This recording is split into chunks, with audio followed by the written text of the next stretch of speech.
بسم الله الحمد لله الحمد لله الذي هو الأحد الصمد لم يلد ولم يولد ولم يكن له كفوا أحد هو الخالق البارئ المصور له الأسماء الحسنى يسبح له ما في السماوات والأرض وهو العزيز الحكيم هو رب الناس ملك الناس إله الناس ثم الصلاة والسلام على رسول الله أبو قاسم محمد ابن عبد الله صلى الله عليه وسلم أشهد أن لا إله إلا الله وحده لا شريك له وأشهد أن محمدا عبده ورسوله اللهم صل على محمد وعلى آله وأصحابه أجمعين السلام عليكم ورحمة الله وبركاته amatendo amalungi amajjuvu tusaanye kugatenda naye yekka nannyini kututonda Allahu subhanahu wa ta'ala oyo eyatuusa akaseera n'asalawo nakkiriza nze naawe tutondebwe era nga atuyisa mu taata waffe Adam alayhi salatu wassalaam ddala ffenna mwe twava okutuukira ddala wano olwaleero ye Allahu subhanahu wa ta'ala akkiriza n'olwaleero nze naawe tubeere abalamu nga bangi abajjuludde okuva mu bulamu buno obw'ensi ye Allah alina obuyinza ku buli kimu ku ebyo byonna bye tulina ku ebyo byonna bye twetaaga mu bulamu ye yekka bwe tusaanye okubeera nga tubitunuuliza kya bukendeevu eri oyo yenna eyeeyita omusiraamu n'agoberezaako nti mukkiriza okubeera nga obwesigwa bwe abuteeka mu kitonde kinne nti munnaye nkwesize nsaba ontaase gwe mbulidde ekyama kyange ekizibu kyange gwe nkibulidde nsaba ontaase abaana Adamu ffenna tuyiwa nalwankubadde oyo gw'otuukiridde okubeera ng'osaba akutaase mwana watte olaba nti alina obusobozi obw'okutaasa naye be babamu gw'obulira ekizibu kyo n'atuuka emabbali n'akukongoola sinnakindi n'akugeya mu balala Allahu subhanahu wa ta'ala aliwo okubeera nga tumusaba era yatulagira tumusabe ddala ye talina wagenda tugeya kubanga ekyo si kyekimu ku mbeera ze ye Allah abalungi ab'ebitiibwa tuleseewo kye tulina okukola ne tutunuulira ne tulowooza ekyo talina kukola nti ate kyekituufu kye tusaanidde okubeera nga tukola olina ebizibu byonna by'oyitamu muganda wange mwannyinaze bitunuulize nannyini kutonda wallahi thumma wallahi ye yekka alina obuyinza n'obusobozi ku byo nalwankubadde omanyi nti gundi yagenda okukuyamba oyo gundi Allah nannyini kubikuleetera agenda kuyisizaamu buyisiza abaffe ng'otegedde nti gundi alina obuyinza ku kizibu kyange kino yagenda okukimalawo yagenda yakireese ddala kiki ekikutwala ate ew'omulala ng'otegedde gundi yakiinako obuvunaanyizibwa wallahi Allah yalina obuvunaanyizibwa ku ebyo byonna bye tulinanga ebizibu ate era ye Allah yalina ebyo byonna bye twetaaga okubeera nga bituyamba mu bulamu buno okusobola okubeera obulungi tumusabe tumwekwate nannyini kututonda ye yatonda ebitonde byonna nga mwe mulina ettaka ly'otambulirako olwaleero lye bagenda okukeera bakuziikemu enkya ye Allah nannyini buyinza toddawo okwekubagiza nalwankubadde omwana ababuzemu abafumbo ababiri wallahi temwekubagiza si kyabwatteekwa okubeera mu bufumbo bwammwe nti muteekeddwa okuzaala wallahi si kyabwatteekwa abafumbo ababiri okubeera nti muli mu bufumbo nti muteekeddwa okuzaala tonenyanga munno gw'omukyala tonenyanga munno gw'omwami nti aganye okuzaala oba tazaala. Si kyabwatteekwa.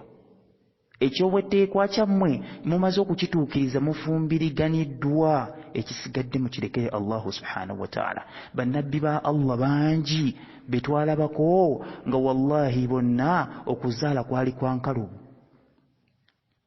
Okuzaala kwali kwa nkalubu. Nabbi Ibrahim alayhi salatu wassalam, oyo gwe tumanyiiko ekitiibwa Allah kye yamuwa, n'agamba nti oyo ye taata wammwe mmwe abakkiriza. Okuzaala kwali kwa nkalubu. Yazaalira myaka mikadde. Zakariya alayhi salatu wassalam. Wallahi ne bannabbi ba Allah bangi. Nabwe kityo gwe toddangawo okunenya munno nti tazaala, oyo mmugobye. Otya. Ekyammwe ekyobwetteekwa kufumbiriganwa mu mateeka. Bwe muba mwakikola ebisigadde mubirekere nannyini kubatonda nga bwe mumusaba, kubanga ne bali baakaluubirizibwa okuzaala naye oluvannyuma lw'okumusaba ennyo Allah n'abeera nga yabawa ezzadde. Kale omulungi ow'ekitiibwa twongere okubeera nga tusabira omubaka waffe Muhammad sallama nga tumusaalirako Allah assa okusaasira n'emirembe eri gy'ali. Muganda wange omulungi ow'ekitiibwa, olunaku olwaleero ziri ennaku 20, ziri ennaku 10 omwezi gwa Muharram, lunaku lwa Ashura, yaumul Ashura. Omubaka Muhammad sallallahu yatukuutira okubeera nga tulusiiba, wabula ekisingako obulungi kwe kusiiba olunaku olulusooka oba olulukulembera n'ogoberezako ddo lwennyini, oluvannyuma obanga olemeddwa ekyo n'osiiba ddo lwennyini n'ogoberezako olunaku oluluddako. Ekisinga obulungi, kubanga Abayudaaya balusiiba.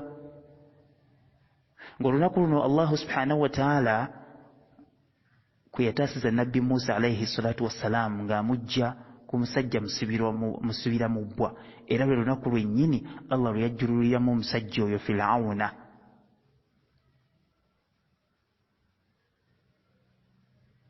Lwe lunaku era omubaka Muhammad sallallahu yalusiibanga, wabula we yagamba oluvannyuma nga maze okutegeera nti n'Abaju balusiiba, n'agamba nti omwaka ogujja singa olunaku singa nnyingira omwaka ogujja olunaku olw'omwenda mu Muharram ngenda kulusiiba, oluvannyuma ngoberezeko olunaku olw'ekkumi lwa Ashura. Ashura kiva mu kigambo ashara, olw'ekkumi. Nabwe kityo Allah teyamusobozesa kutuukayo mu mwaka gwaddako, naye ng'ate ye yaleka amaze okukikoonamu. Kitegeeza ffe tulina okukola ki? Okulusiiba bw'obanga oyagadde, era bw'oba tosobodde kusiiba nnaku ezo bbiri, osobola okusiiba olwa Ashura lwokka. Olunaku luno Allah akusonyiwa amazambi ag'omwaka mulamba. Allahu akbar. Gwoba ogenda ogendamu omwaka mulamba, naye si mazambi manene nti kati kogenda otta omuntu, kati kogenda oyende. Amazambi amatonotono ago getugwamu, agateetaagisa tawbat nasuha, olwenenya sikyaddira. Butereevu muganda wange omulungi, era ziri ennaku 20 eziyise ku mwezi ogw'omwenda omwaka 2018. Tuli mu mwezi gwa Muharram, lunaku lwa 10 omwaka 1440 ku kalenda yaffe y'Obusiraamu. Nkwaniriza mu musomo gwaffe Zibuka Amaaso mu chapita yaffe empya gye twasazeewo tuddemu, eyasookera ddala eya taata waffe Adam alayhi salatu wassalamu. Lwaki tugiddamu?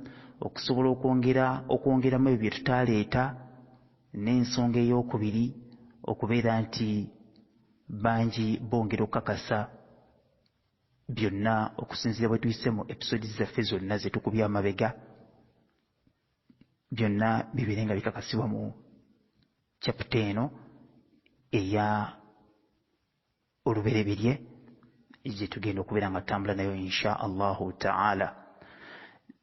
Era olwaleero tugenda kulaba ku ebimu ku bitonde Allahu subhanahu wa ta'ala bye yatonda.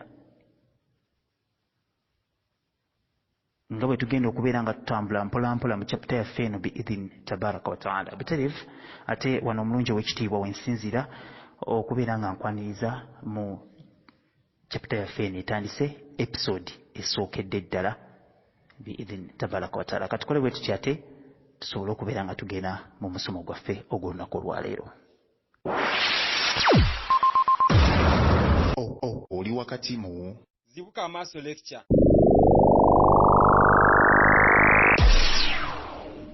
Mwoyigira ensonga lwaki watondebwa.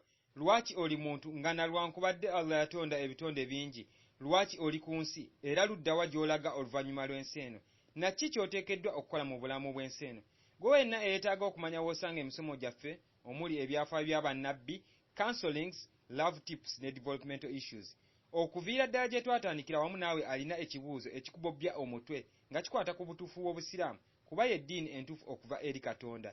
Naawe eyafuluma Obusiraamu obw'ebibuuzo ebingi bye walina naye nga ansa zaali ntono, tuukire ku layini zaffe zino wammanga. WhatsApp namba yaffe eri +447459758609 oba tukubire ku namba yaffe 0703 14 72 79. Nawe ayagala okusiima wamu n'okusapootinga ttiimu ya Zibuka Amaaso mu kugula ebyuma nga tuzimba studio yaffe wamu n'okukola research nga kw'otadde n'ogaziya empeereza yaffe eri omuntu owansi, osobola okukola swadaka tujaaliya ku namba zaffe ezo waggulu. Empeera yo eri wa Allah. Tukwagaliza okuwuliriza okulungi.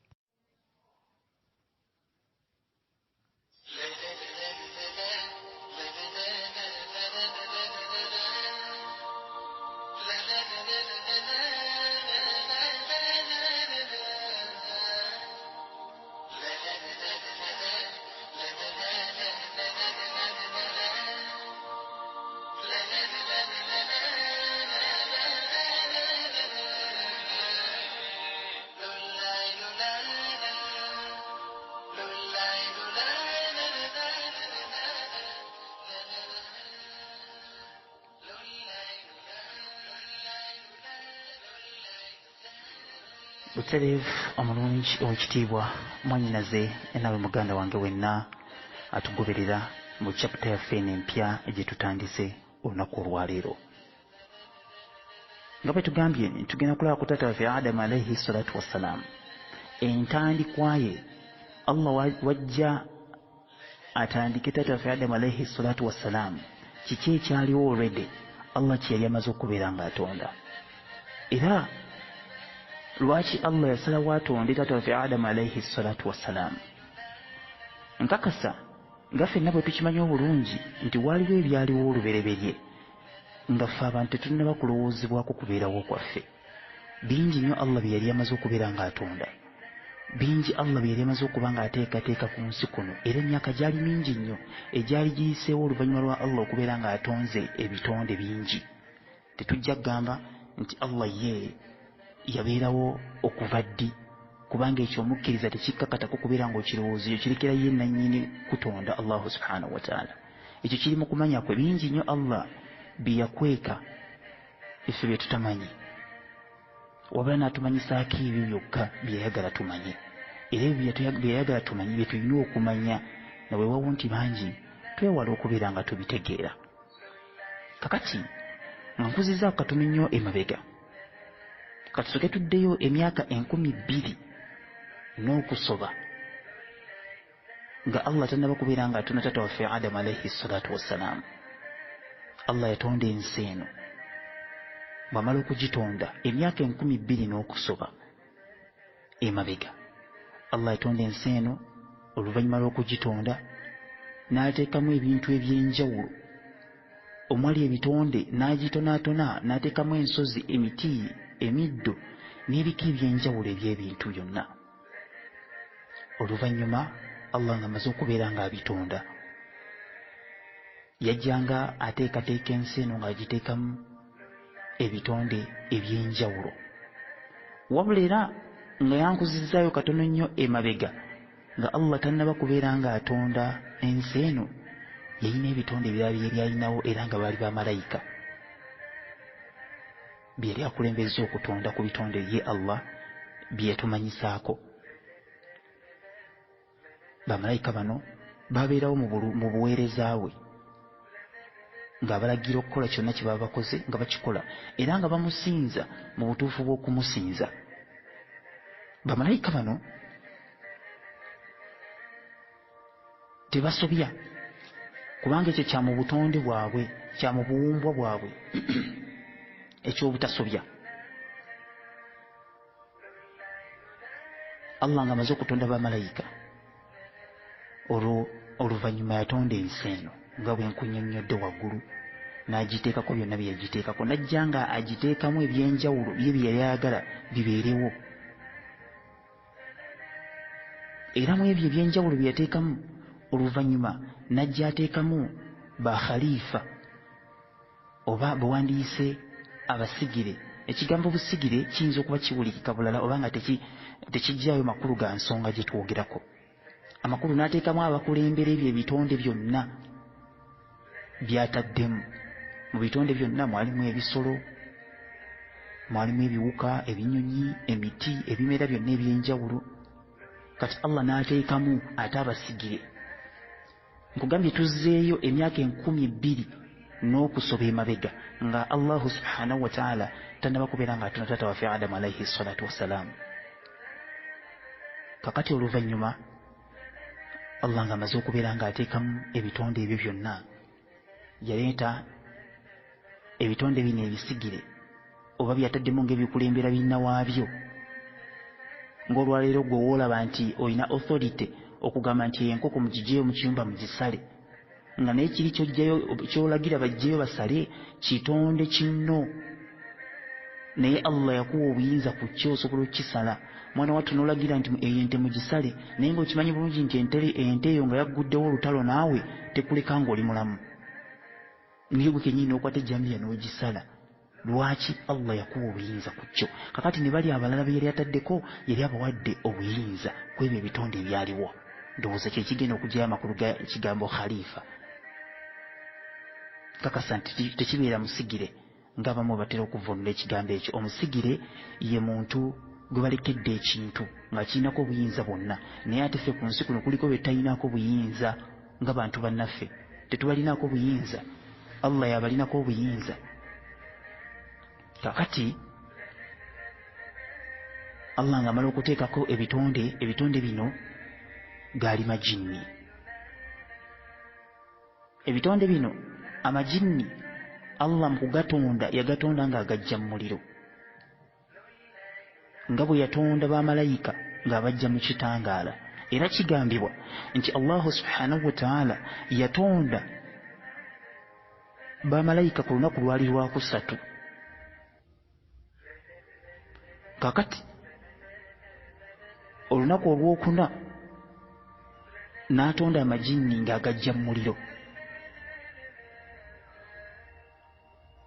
Oluvannyuma ku lunaku olwokutaano n'atonda taata waffe Adamu alayhi salatu wassalaamu ng'amugja mu ttaka.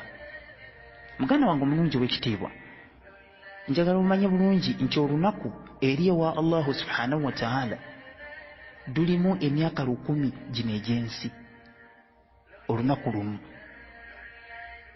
Kakati ennaku 2 girimu emyaka 20,000 eri Allahu subhanahu wa ta'ala.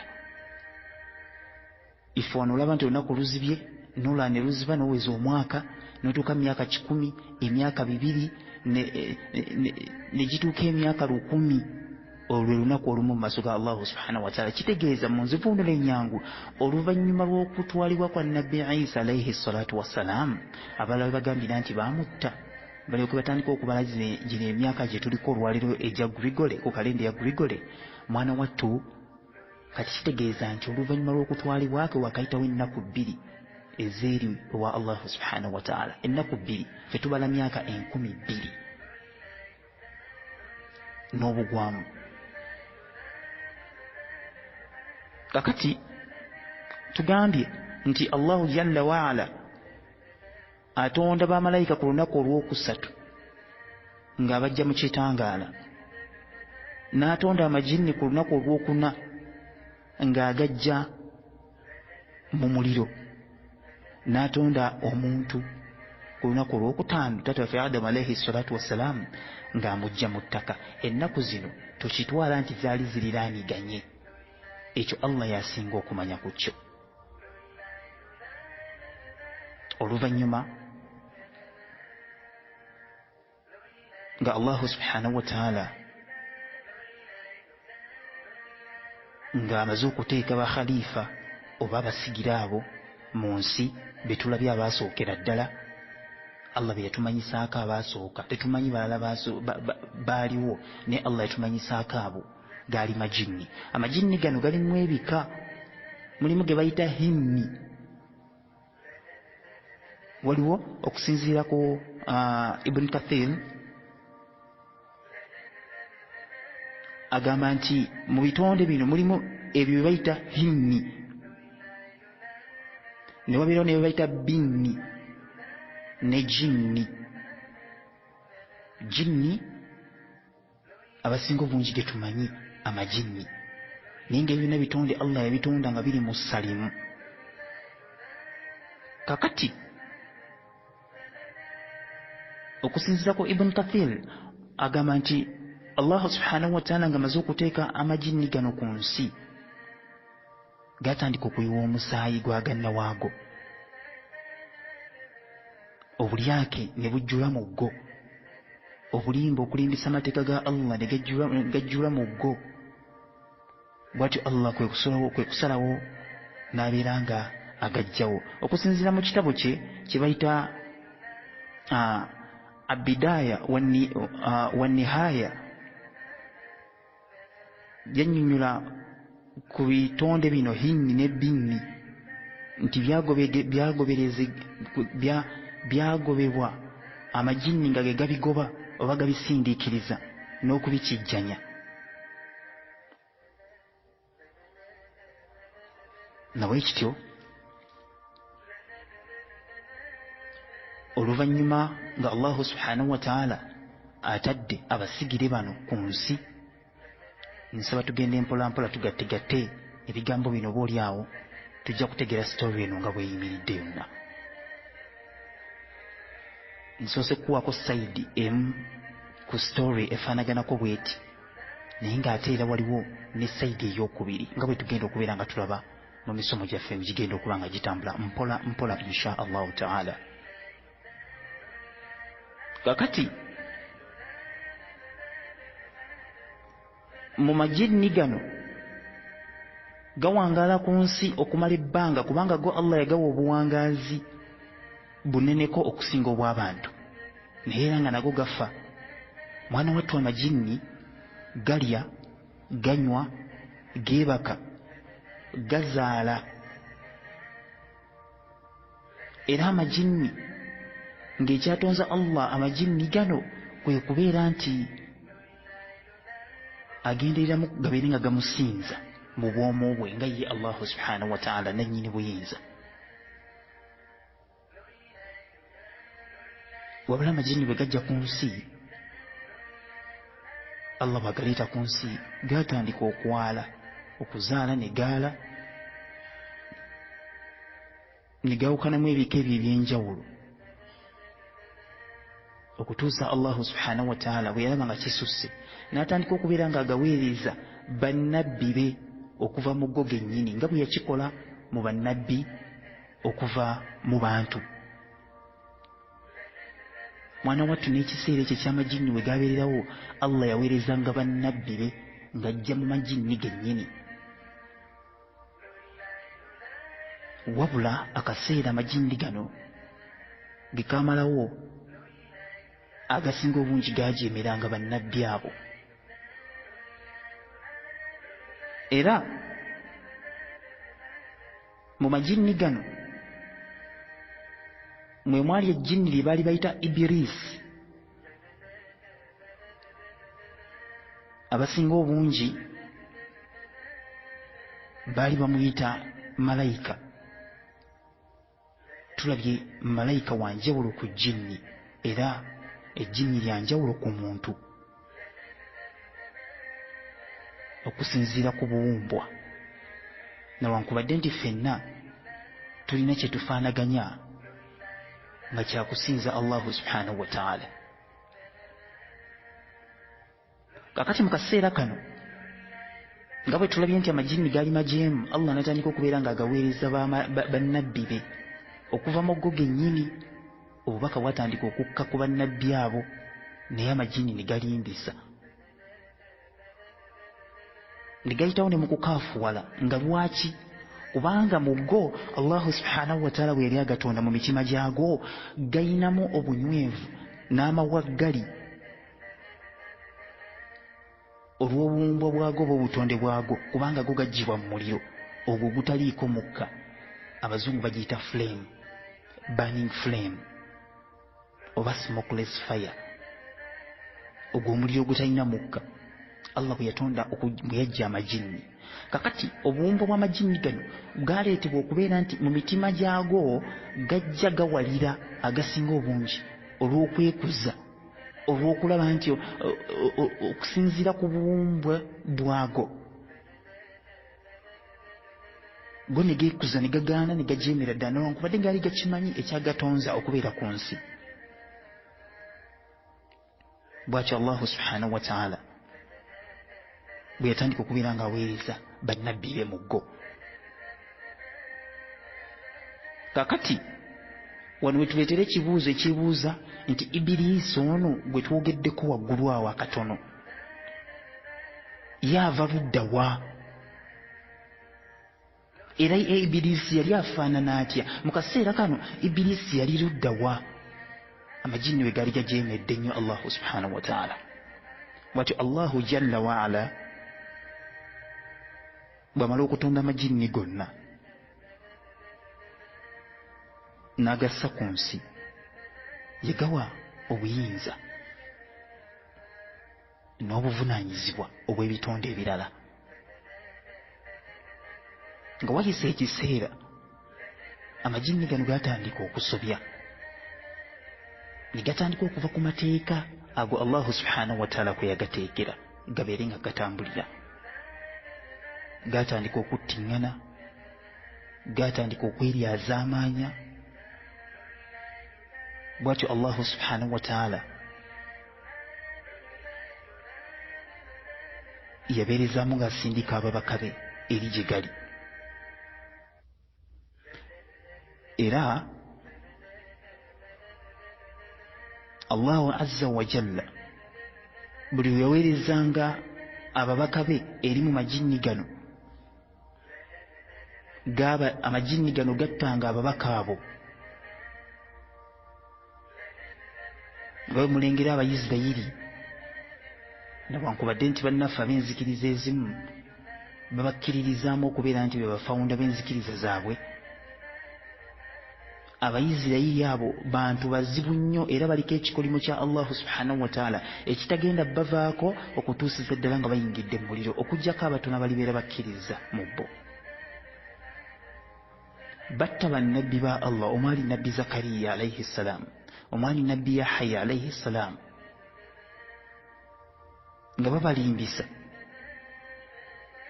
Kakati n'amajini gano go gattiranga ddala nno kuba bano Abayisirayiri bo baliko kituuza, naye ng'olaba olwaliro baliko ekikolimo kya Allah, naye go gali amajini gattiranga ddala. Ng'era woviirayo n'ogamba nti nze nnyini nabbi wa Allah, ndeese obubaka Allah abagamba kukola bwekiti ne bwekiti ne bwekiti, nga gakufunza nga gamuggyawo.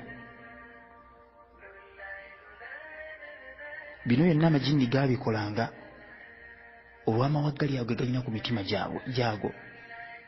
Ekyokubiri, amajini gano ebigambo bino byagasunguwazanga nnyo ne gawulira obusungu. Ate mu butonde bwago Allah yali yagatonda nga mangu nnyo ate nga g'amaanyi nnyo, nga galina amaanyi ate nga gali so fast mu kintu kyonna kigaba gakola. Newankubadde nti amajini gano galina amaanyi, naye Allah ate ye wa amaanyi ku go, ate n'atondawo n'ebitonde ebirala ebigasinga nga be bamalayika. Ekyenjawulo ekiriwo nti Allah talina kyali kimulabyeko kyonna, teri kitonde kyali kimulabyeko kyonna. Mu kaseera ke kamu bamalayika amajini tegasobola kubalaba okuggyako nga bo balabikidde mu bifaananyi ebyo amajinni bye gasobola okulaba. Naffe abantu tetusobola kulaba majinni okuggyako nga lirabikidde mu kifaananyi eky'omuntu. Oyo yenna Allah jalla waala bw'aba yagadde abeere ng'alabika. Era bwe kityo bwe kirine ku bamalayika nti ffe tetusobola kubalaba okuggyako nga balabikidde mu kifaananyi ky'abantu. Nga bwe nagambye tugenda genda mpola mpola tufulemu ebyokuyiga, kubanga kino kitukwatako okutegeera wa gye tuvudde, kitumalira okutegeera ki kye tulina okukola mu bulamu buno obw'ensi. Oluvannyuma ffe ffennyini ne twesalirawo ki kye twandibadde tusaanye okukola nga tumaze okutegeera wa we tulina okugwa era wa we tugenda okukomekkerera. Nkugambye nti nga ffe bwe tutasobola kulaba majinni okuggyako nga lyambadde bwambazi muntu oba nga lyambadde ekifaananyi ky'ekintu kyonna kyonna ne lisobola okweyogerako, bwe gatyo amajinni bwe gatasobola kulaba bamalayika ba Allah okuggyako nga bamalayika abo bambadde ebifaananyi ebirala amajinni ge bisobola okulaba. Oba kitegeerekeka? Era mu kaseera ke kamu naffe tetusobola kulaba bamalayika ba Allah subhanahu wa ta'ala okuggyako nga bagidde mu bifaananyi ebirala. Omubaka Muhammad sallallahu alaihi wasallam bwe yagezaako okulaba ku malayika Jibril yazirika alayhi salatu wassalam, yazirika ebifaananyi byabwe Allah bye yabateekamu bamalayika abo birala nnyo, ffe ffennyini bitutiisa n'okututiisa okubeera nga tulaba. Kale idhan tukomewo we tukomye nti amajinni gano nga go mu bubumbwa bwago mu mitima gyago kwegamba g'amaanyi getwala okubeera nti g'amaanyi naye nga tegasinga Allah subhanahu wa ta'ala, galina obusungu ate mu kiseera kyekimu nga mangu nnyo. Ebyo nno bye gakozesa okubeera nga gasaanyaawo abo bannabbi ba Allah subhanahu wa ta'ala. Era buli yavangayo okuleeta obubaka mwana wattu gamuttanga okuggyako abatono ennyo. Kakati amajinni gano gawangalira mu bukyamu bwago okusinziira ku maanyi Allah ge yagawa n'obusobozi Allah bwe yagawa, gawangalira mu mbeera ey'okulwanagananga, mu kuyombagananga, mu kweryazaamaanya, mu kuttiŋŋana, nga ganoonyaamu go gennyini okusobola okubeera nga wabaawo ekika kyago ekikulembera gonna oba ekibeera ku top, amakulu asinga amaanyi yagenda. Amajinni gano gawangalira mu mbeera efaanagana bw'etyo era nga bwe bubumbwa bwago obw'okwekuza.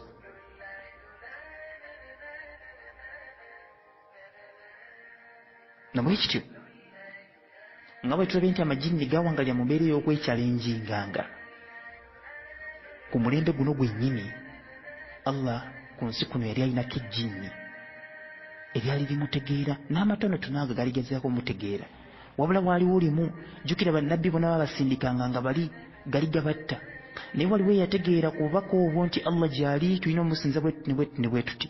Ejjinni eryo jjo ne lisigala mu mbeera ey'okusinza Allah subhanahu wa ta'ala. Buli we lyalabanga ebikolwa ebikyamu ebiri ku majinni gannawaabyo jjo lyasigala nga lyaddanga emabbali ne lisinza Allah n'okumutendereza mu mbeera ey'enjawulo. Ejjinni lino lyakikolera ddala ebbanga lyalyo lye lyali lirina ery'obuwangazi ku nsi.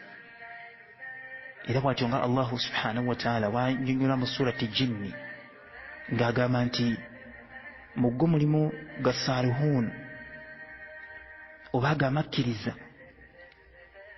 mulimu n'ago agajeemera amateeka ga Allah subhanahu wa ta'ala mu majinni. Na bwe kityo ku nsi kwaliko ebika byombiriri agagajeema n'ago agakkiriza Allah subhanahu wa ta'ala, nalwankubadde nti agaali gajeema ate go gaali mangiko okusinga agaali gakkiriza Allah subhanahu wa ta'ala. Kakati mu ago agaali gakkiriza ate mwalimu liri erikkiriza ennyo nga buli kadde libeerawo nga litendereza Allah subhanahu wa ta'ala. Bwe nkuzzayo katono nnyo ku misomo gye tuzze tusoma, kubanga twagambye eno chapter tugizzeemu buzi, kitegeeza waliwo emisomo gye twagoberezaako oluvannyuma. Bwe tuddayo ku musomo ogwa Nabbi Ayub alayhi salatu wassalam, yali musajja atendereza ennyo Allah subhanahu wa ta'ala. Bamalayika ne batuuka n'okumutegeera kubanga ye Allah subhanahu wa ta'ala nga batugamba tumwogereko ate ffe tumwogerako naye agenda kutwogerako luddawa mu maaso g'abamalayika. Kati Allah yayogeranga ku Nabbi Ayyub alayhi salatu wassalam, bamalayika ne bamutegeera. Awo shayitaani bw'awulira nti bamalayika boogera ku Nabbi Ayyub alayhi salatu wassalam ng'omusajja omukkiriza, ng'omusajja akkiriza, omusajja atendereza ennyo Allah subhanahu wa ta'ala. Kakati n'ejjinni lino nalyo lyatenderezanga nnyo Allah, n'atuuka okulitegeera n'alimanyisa ne bamalayika. Ejjinni lino li Ibirisi. Mukadde kano Ibirisi n'awangala mu bulamu obw'okusinza n'okutegeera Allah subhanahu wa ta'ala. Ababaka ba Allah yakandanga kubasindika nga bwe batta, bw'asindika bwe batta, obubaka bwe bukka ku balala nga bwe batta, ng'alondamu abo baaliwo abakkiriza. Mu kaseera kano nga kiyitiridde eky'okutta n'obulyake obwali bufumbekedde mu nsi eno ey'amajinni mwe gaali, oba mu bulamu bw'amajinni gano mwe gaali gawangaalira. Era mu kaseera kano kennyini nga bwe tulabye nti waliwo ejjinni eryali essufu mu kusinza Allah subhanahu wa ta'ala, era nga lyali limanyikiddwa nga Ibirisi. Ibirisi yali musajja mulungi nnyo mu kutenda n'okusinza Allah subhanahu wa ta'ala. Ibirisi yasinza Allah nga buli kadde ali mu kutendereza Allah subhanahu wa ta'ala n'okumusinza. Ibirisi n'asukkulumizibwa mu majinni agaaliwo ku nsi, kubanga yayitirira okwogerako Allah, naye Allah n'abeera nga amwogerako. Newankubadde era nga bwe tulina okukimanya nti Allah subhanahu wa ta'ala yatonda amajinni gano n'agawa ebyenjawulo okuffa abantu. Amajinni gano gabuuka agamuggo, amajinni gabuukanga ne gatuuka ku ggulu. Era kino gaakikolera ddala okuviira ddala Allah we yagatonda okutuusa we yaleeta omubaka Muhammad sallallahu alaihi wasallam. Bannabbi bonna abaaliwo wakati awo mwali Musa, Ibrahim, Ishaq, Yaqub, Ayub, Nuh, Idris. Bannabbi bonna nga bwe bajje batambula, bonna amajinni gano gasigalanga gakola ekikolwa kino kye kimu, nti gavanga ku nsi ne gabuuka ne gagendanga ku ggulu. Kigambibwa fi riwaaya nti gagendanga ne mu ggulu erisooka. Naye amajinni gano ebiseera ebisinga abo ababeerangawo mu mirembe egyo gye nkumenyedde egy'abannabbi bano mufa abantu, baakozesanga omukisa guno okukozesa amajinni gano abantu abamu abo abalaguzi. Ne bakozesa omukisa guno ne batumanga amajinni gano gagende gakette gawulirize ebyo ebiri mu ggulu bamalayika bye boogerako, nga ye future oba ebigenda okujja mu maaso Allah byategese okubeera nga bijja mu maaso. Kati abalaguzi bano baabiragulanga, abantu ne batenderezanga nnyo abalaguzi nti olaba oyo yayogedde ekigenda okujja mu future, olaba oyo musajja yayogedde ekintu bwe kiti banaye kituukiridde, olaba ono yakola bati kituukiridde. Abantu ne bava mu kusinza Allah ne batandika okusinza bana abalaguzi. Naye nga abalaguzi bakozesanga amajinni. Kakati ku mulembe gwa Nabbi Muhammad sallallahu alaihi wasallam nga maze okujja, Allah n'alagira amajinni gano ne gaba nga tegakyasobola kutuuka ku ggulu. Era kyova olaba amajinni eriba lyesolobezaamu nti lyambusi balizza namayinja ag'omuliro. Olwaliro ffe tubeera ne tugamba bannaye ndabye kibunoomu.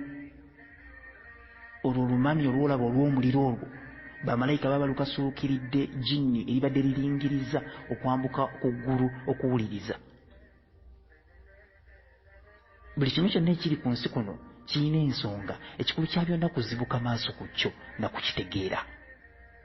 Kati bw'obeera mu nzikiriza ziri endala, ebintu ebimu oyinza okubeera n'ogamba kya bulijjo, kibuna omwoyo. abasinga obungi babadde tebamanyi makulu ge.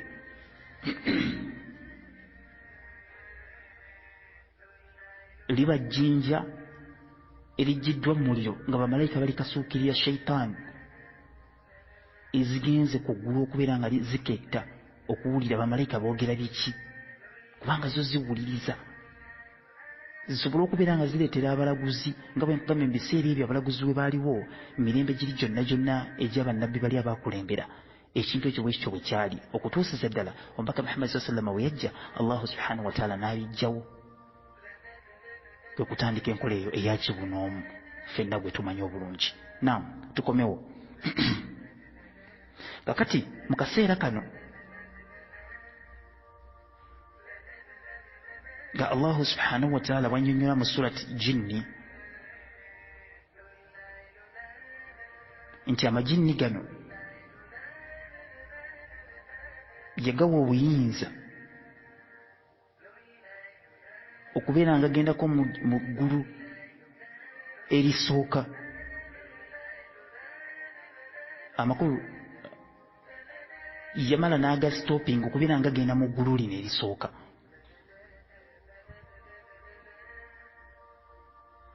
N'agakkiriza gabeere ku nsi kokka, ago gaali gasigaliddewo nga bwe tugenda okulaba.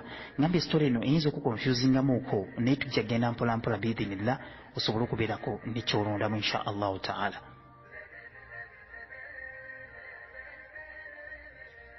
Mu kaseera kano Ibirisi nga bwe tumaze omukakasa nti lyali jjinni lyaliwo nga litendereza Allahu subhanahu wa ta'ala, ekisusse mu butuufu Allah n'alaba omuddu w'ono mu majinni nga mu butuufu amutendereza. Allah naye n'ayongera okumuleeta close gyali, kubanga oyo yenna abikola omutima gwe n'aguwa Allah, ne yeewaayo byonna byakola ng'abikola ku lwa Allah, n'abeera nga buli kadde olulimi lwe lwogera ku Allah, ne Allah naye amusembeza. Buli gy'akoma okumwogerako naye Allah ayongera okumusembeza gyali, n'okumutegeera, n'okumuggulirawo okutegeera n'okukkiriza. Bw'atyo Allahu jalla wa ala naye yakkiriza Ibirisi okubeera close gyali, kubanga Ibirisi teyakomanga kutendereza Allah wabula yafumiitiriza ku bigambo ebyo bye yakozesanga ng'atendereza Allahu subhanahu wa ta'ala. Era nga bwe bagamba mu kutaputa okumu nga bwe bagamba mu kutaputa okumu nti mu kaseera kano Allahu subhanahu wa ta'ala ng'alabye ejjinni lino nga mu butuufu omuddu w'ono ayitiridde mu kumutendereza, nga naye alaba awangalira ku nsi enzibu ennyo. Wano nno waliwo ekinyusi ekyawukanira ddala ku ekyo ky'obadde omanyi oba oli awo. Nsaba owulirize bulungi nnyo. Nga Allah amaze okulaba omuddu w'ono mu majinni, omuddu w'ono gwe bali bayita Ibirisi, ng'atendereza nnyo, ng'atawangalira ku nsi eyaliko aboononefu, ng'ate Allah yamugerekera obuwangaazi obusinga ku obwo, kubanga yandibadde agamba omuddu wange kasinzizza ennyo, ye kamugyewo mujje mu nsi obwononefu mujjulule, naye ng'ate alina obuwangaazi bwe yamuteekateekera. Bw'atyo Allahu subhanahu wa ta'ala n'abeera nga abataputa bano bwe bataputa ensonga eno bagamba nti mu kaseera kano mu ggulu tewaaliwo space Allah gy'ayinza kuwa Ibirisi sanywe mukatimu, tewaaliwo space Allah gye yayinza kuwa Ibirisi okuggyako mu ggulu muno mwali muwangaliramu bamalayika. Mu kaseera kano Ibirisi yasitula n'agenda mu kifo yekka okwawukanako ne bano abantu abalala ab'amajinni amalala, n'abeera eyo n'atandika okusinziza ddala Allahu subhanahu wa ta'ala, ne yeeyongerera ddala okubeera close eri Allah, ne yeeyongerera ddala okufumiitiriza ku ebyo byonna bye yali ayogerako ng'atendereza Allahu subhanahu wa ta'ala, okutuusiza ddala Allah bwe yakkiriza Ibirisi ono n'amukolera enteekateeka, n'amuwa omukisa okubeera mu bamalayika, kubanga Ibirisi yalaba nga talina wagenda mwawulira yekka mu ggulu, n'asalawo n'amuwa omukisa Ibirisi abeere mu bamalayika. ba Allah subhanahu wa ta'ala. Bwatyo Iblis yatandika okuwangala ne bamalayika. Nga tukyayimiridde katini nnyo wano, Allah subhanahu wa ta'ala yafuula Iblis omusajja omumanyi, kubanga Iblis yali yewaddeyo ng'ali nnyo close eri Allah subhanahu wa ta'ala. Allah n'amusitula mu kumanya n'okumutegeera. Bw'atyo Allah n'afuula Iblis omusomesa w'abantu bano, w'abamalayika bano Allah bye yali amutaddemu. Era kigambibwa Iblis Allah yamuteeka mu kifo kyakuna. Abaana abasooka mu bamalayika Iblis naye yalimu. Nga bw'ona agamba nti tugenze mu magye naye mulimu eddaala bwe riti, waliwo erya jeno, waliwo eddaala lya kapiteeni. Amadaala nga bwe mugamanyi kakasa munsinga okugamanya, naye Iblis yafuna eddaala eryokuna mu banene mu bamalayika. Tujjukire Iblis ye jjinni ali mu bamalayika Allah mwamutadde. Mu kaseera kano Iblis yawangala mu bamalayika ng'abasomesa ebyo Allah by'ataabayigiriza. N'awangalirawo okumalira ddala emyaka egiwerako, ebbanga eryayiwerako. Kakati wano we waawukanamuuko. Abamu bagamba nti Iblis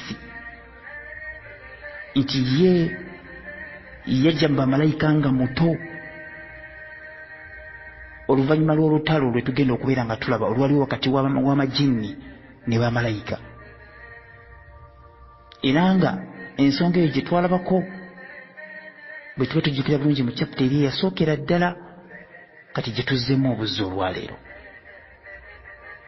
Naam, kakati wano Allah subhanahu wa ta'ala nga kitutte ebbanga Iblis awangalira mu bamalayika, Allah yamwawula mu majinni ganne, go gali ku nsi goonoona. Iblis yali mu bamalayika asinza n'okusomesa n'okukola ebyo Allah by'ayagala akole, era nga musajja wa kitiibwa kyekisookerwako. Ekyokubiri nga musajja mumanyi nnyo, ate nga musajja muti wa Allah, ng'atya nnyo nnyo Allah subhanahu wa ta'ala, n'okumweraliikirira n'okumwegendereza kwe byonna bye yali akola. Oyo yali Iblis. Iblis sigamba Idris wabula Iblis. Ekigambo kino kiyinza okwatuka obulala, IBLIS, bw'otyo buyinza okusipeeringa ekigambo kino.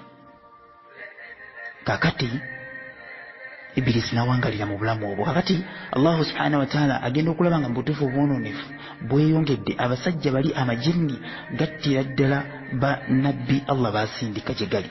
Bw'atyo Allah n'alagira amagye ejje mu bamalayika libeere nga likkirira lisooke limale okutta ag'amajinni wamu n'okugobaganya. Kiwandiise okulwanyisa ag'amajinni agali amakyamu okusingira ddala. Musigalemu ag'amatono ennyo agaali gakkiriza Allah subhanahu wa ta'ala. Kakati Iblis wawulira kuggulira erino engeri gyali mu bamalayika, n'asaba ya Allah, nange nzikiriza ngende n'ejje lino, kubanga nange mbamanyi bulungi, nange mbeere ku ggye eryo tulwanyise ag'amajinni gonna amakyamu. Bw'atyo Iblis ne yeewaayo ku mwoyo gwa ggwanga, Allah n'akkiriza. Babiri nga bajja ku nsi, Iblis ng'ejjinni ne bamalayika.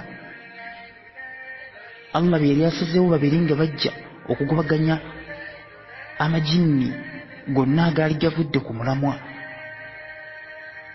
Bw'atyo Iblis naye yajjiramu, era omulimu gwakubwa bulungi nnyo ne gubeera successful. Amajinni gonna ne gattibwa, agagali amakyamu n'agaali gasigaddewo ng'amakkiriza. Allah n'abeera ng'alagira babiri nga bagateeka mu mpompogoma wamu, oba gawangalire nga mu mbeera, oba gawangalire mu bitundu ebyennyanja nga Allah akyusizza okuwangaala kwago mu nsozi, mu mayanja. Era nga n'olwaliro bwe twogerera amajinni gawangalira nnyo ku mbalama z'ennyanja, mu nsozi. ne mu bitundu ebyenjawulo ebyekusise. Kakati ejje lino njagala otwala ekyokulabirako nti mwenna muli bantu ku nsi kuno. Waliwo abali mu Amerika, waliwo abali mu Buwarabu, waliwo abali mu Afrika, waliwo abali wonna. Allah n'asindika ejje lya bamalayika mwenna abakyamu abagobaga bamalayika babatte. Nammwe abasigaddewo mubeere nga temukyalina buyinza ku buli bwe mubadde mulina ku bitonde bya Allahu subhanahu wa ta'ala. Wabula muwangaalirewo obuwangaalizi ku nsi nga Allah abaleseewo okutwalirizawo akaseera kamwe ke yabagerekera. Kati bwekityo bwe kyali kyekifaananyi kyenyinza okukusiigira otegeere. Mu kaseera kano nga tufundikira episode yaffe esooka kuba tulaba akatambi kawanvuye. Mu kaseera kano bw'ati Allahu subhanahu wa ta'ala nga amaze okukkiriza bamalayika bakomawo nga mission eri successful, era ensi nesigala mu mbeera efaanagana bwekyo. Kati gala amajini agasigalawo amatonotono ne gatandika okuddamu okubeera nga gazaala, era bw'atyo embeera neetandika okutambula bwetyo ku nsi. Kati ensi nesigala nga teriiko omukulembeze okumalira ddala ebbanga ye Allah yasinga okubeera nga amanyi. Era Ibirisi ng'akomyewo mu ggulu ne bamalayika ye yasigala akola omulimu gwe. Naye ekiseera kyatambulira ddala, amajini gali agali ku nsi ne gongera okuzaala, naye nga tegakyalina lukusa ku bitonde birala, tegakyalina lukusa lusalambuzi oba nte, tegakyalina lukusa okusinziira ye Allahu subhanahu wa ta'ala nga bwe yali agaggyeko olukusa ku bintu byonna ebyenjawulo kwe gaali gatambulira. Nga wayise 10,000 z'emyaka, Allah yasinga okumanya gyali myaka emeka. Butereevu awo wetufundikiridde episode yaffe olunaku olwaleero, wetujja okubeera nga tutandikira olunaku olugenda okugoberera insha Allahu ta'ala mu episode yaffe ey'okubiri. ربنا تقبل مني إنك أنت السميع العليم. سبحانك اللهم وبحمدك أشهد أن لا إله إلا أنت نستغفرك ونتوب إليك. السلام عليكم ورحمة الله وبركاته.